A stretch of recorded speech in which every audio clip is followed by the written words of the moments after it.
Hi, so we're gonna log into IBIS Paint for this one, and we're gonna go to the regular one size at the big top, and you're gonna click on the brush, and you're gonna pick your brushes. So there's so many varieties, it's crazy. Um, on some of them, you do have to look at some ads in order to get them free for a few days.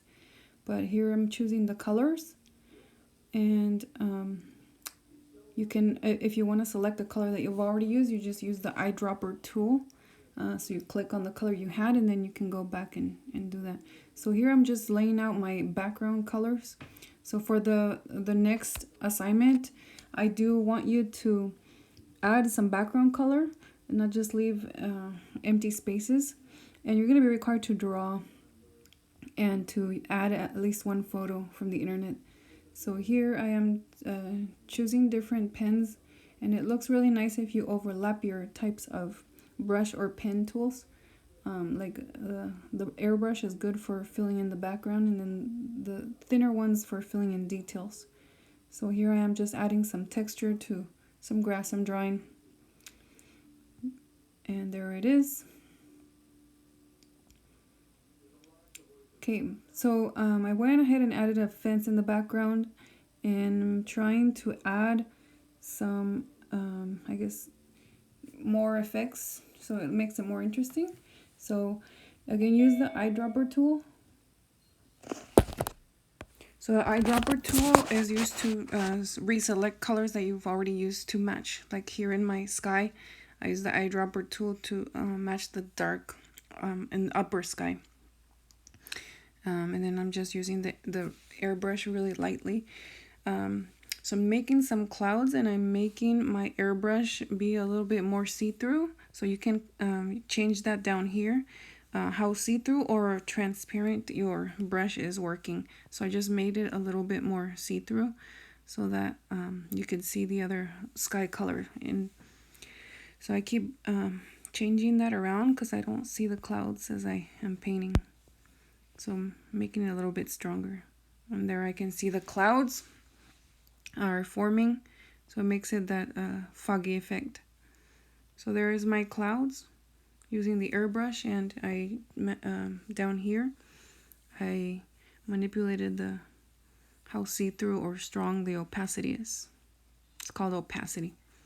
So here I'm just choosing my colors so I can continue drawing my fence, changing my thin pen for more details. So you're gonna go ahead and try to use some shadowing and things like that. I already downloaded a PNG butterfly from the internet, and this is it. So I just make sure that it was see-through, and it's in my photos. So I saved the image in my photos. So I'm gonna click on here on this layer down here on the little squares, and I'm gonna click on the top layer.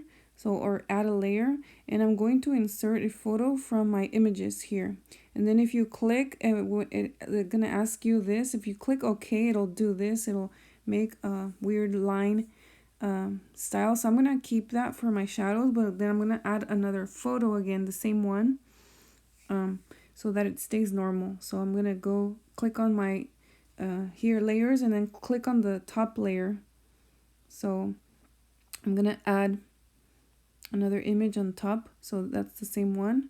And then this time I'm not gonna press OK because I don't want that weird type of drawing. So my other weird type of drawing is underneath that.